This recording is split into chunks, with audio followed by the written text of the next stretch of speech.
Fala pessoal, e aí, beleza? No vídeo de hoje eu vou falar sobre um dos grandes cabalistas aí do passado, que é sobre o Isaac Luria, também conhecido como Arizal. Muito obrigado aí quem se inscreveu no canal. Quem não é inscrito ainda, se inscreva no canal, né? E vamos ao vídeo de hoje. Isaac Luria foi um grande cabalista judeu do passado. Ele viveu de 1534 a 1575.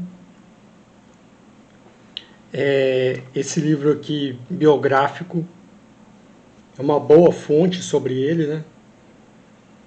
Rabi Isaac Luria Arizal, da série Faróis de Sabedoria, da editora Mahayot.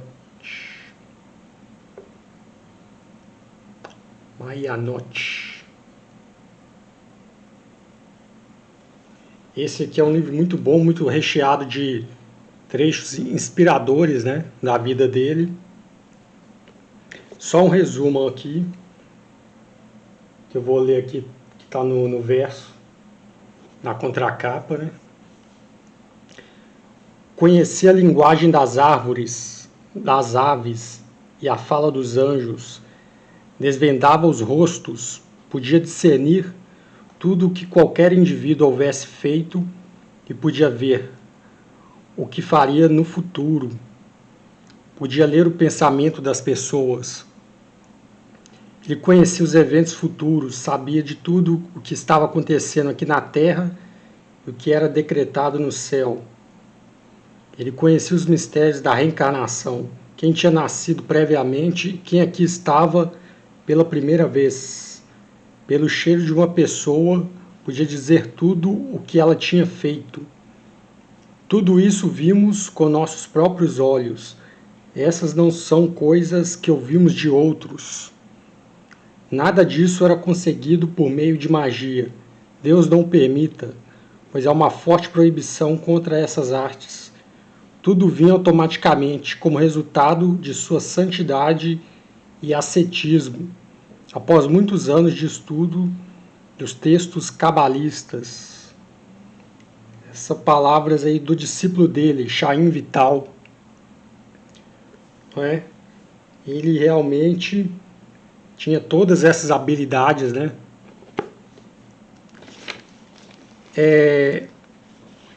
O Isaac Luria, ele recebeu esse nome de Ari, ou Arizal, que são os iniciais de Eloí Rabenu Isaac, divino mestre Isaac, né? E Ari, em hebraico, também significa leão. Então, às vezes, ele é chamado de Leão de Safed, ou Tzaf, né? Que é a cidade lá onde ele atuou nos últimos anos. Ele ficou órfão de pai quando criança, né? E a mãe dele levou ele para ser criado pelo tio Mordecai Francis, no Egito, né? O tio dele, Mordecai Francis, era um cobrador de impostos muito rico, né? E ele foi levado para ser criado pelo tio, né? Aos 15 anos ele se casou com a sua prima, que é a filha do Mordecai.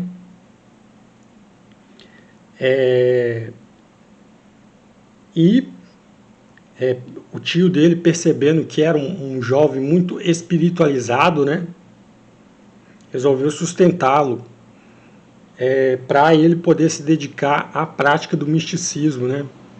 Então, com 15 anos, ele se casou com sua prima, mas o tio dele o sustentou, né? Sustentou os dois, e ele não ficava o tempo todo com a sua esposa, né? Ele vivia retirado, apenas uma vez na semana ele voltava para casa. Ele vivia retirado durante a semana numa pequena cabana perto do rio Nilo, né?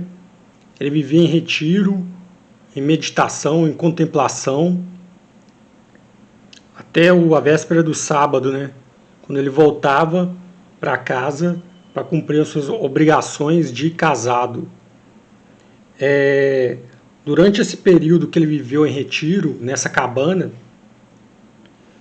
ele alcançou um alto nível, né, espiritual, um alto nível de santidade, e ele foi visitado pelo profeta Elias, né, como acontece aí com grandes místicos do judaísmo, que recebem essa honra, né, de ser visitado pelo profeta Elias. E ele alcançou esse alto nível, né, de santidade que permitia a ele realizar todas as proezas extraordinárias, né, como ler a mente, saber qual era a encarnação atual da pessoa, se ela teve uma outra, ou se ela estava tendo a primeira, e conversar com os animais também, né? Tudo isso ele alcançou por meio do altíssimo grau de santidade dele, permitia a ele realizar esses feitos. Não exatamente, exclusivamente, pelo conhecimento técnico de Cabala, mas pelo alto nível de santidade, né? Então, em 1570, ele foi para a cidade de Safed, próximo a Jerusalém. A cidade de Safed, também chamada de Tzaf, né? Ela tinha se convertido em um grande centro de Cabala, né? Um grande centro de estudos cabalísticos. Muitos cabalistas iam para a cidade de Safed para estudar, então haviam muitos cabalistas, era um centro de Cabala, né? E quando o Ari chegou lá, já havia um grande mestre lá que era o Ramak, um Moisés Cordoveiro, conhecido como Ramak. Esse era o grande mestre do momento, né? O mais respeitado mestre cabalista do momento. E o Ari estudou com ele por um breve momento, por um breve período, até o Ramak falecer. E como sinal aí de grande elevação mística, né? Perguntaram ao Ramak quem era o próximo grande mestre, né? Depois que ele falecesse, quem seria o próximo grande mestre? E o Ramak, ele disse: vocês vão saber quem é o próximo grande mestre, vai ser quem conseguir enxergar a coluna de luz, né? A nuvem de luz sobre o meu túmulo.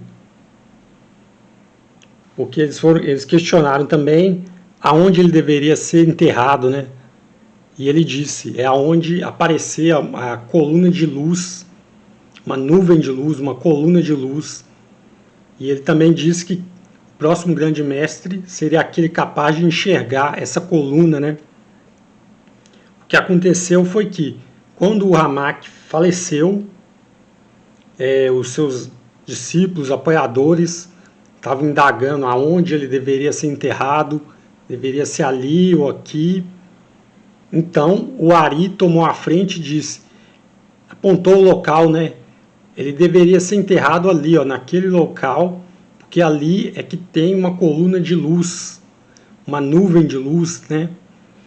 Quando ele disse isso, então os discípulos dele perceberam que o Ari era esse novo grande mestre, né?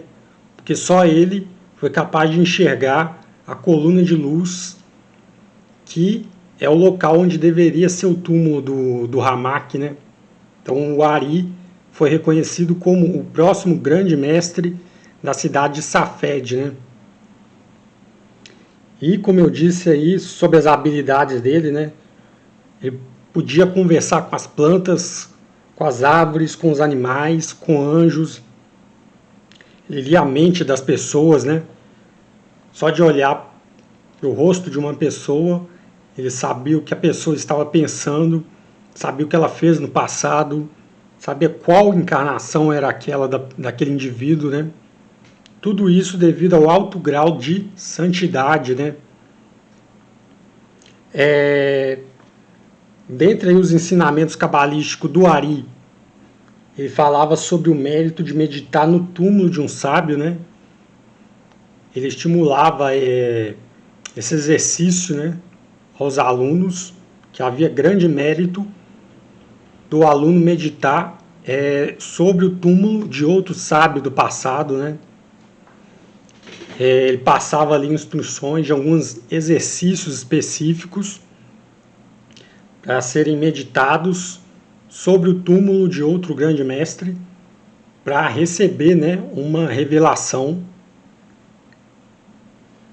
Ele falava muito sobre reencarnação. Esse é talvez o traço principal, né, o traço mais característico dos ensinamentos do Ari. Falava muito sobre reencarnação. A gente sabe aí que no judaísmo ortodoxo é meio que um tema velado, não é muito comentado sobre reencarnação, assim como no cristianismo também não se fala muito, embora haja evidências aí que Jesus tenha mencionado o tema reencarnação, mas é característica do Ari. Ele falava muito sobre reencarnação, ele falava muito sobre fragmentos de alma, né?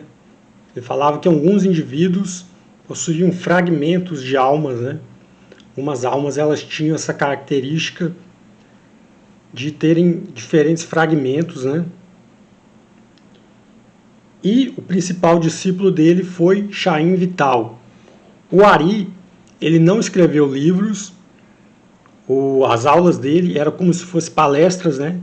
Ele dava algumas palestras, jamais permitia que os discípulos dele escrevessem qualquer coisa. Isso era proibido. Apenas o principal discípulo dele, Chaim Vital, ele permitia que escrevesse algo, né? Porque ele sabia que esse discípulo era o discípulo especial que transmitiria os seus ensinamentos, né, de maneira correta. Então, esse aqui foi o resumo sobre a vida do Ari, esse grande mestre cabalista do passado, né? É um texto que eu recomendo para quem quer saber sobre a vida dele. Rabi Itzhak Luria Arizal, da série Faróis de Sabedoria, da editora Mayanot. É um texto muito inspirador, né? Cheio de lições extremamente inspiradora, né? Sobre a vida do Ari, as realizações do Ari. Um texto excelente, eu recomendo para quem quer saber mais sobre o Ari, um grande Itzhak Luria. Esse foi o vídeo de hoje sobre esse grande mestre cabalista do passado, né? Espero que vocês tenham gostado. Deixe o seu like, deixe o seu comentário aqui embaixo, se inscreva no canal. Quem não é inscrito ainda, se inscreva no canal. E valeu!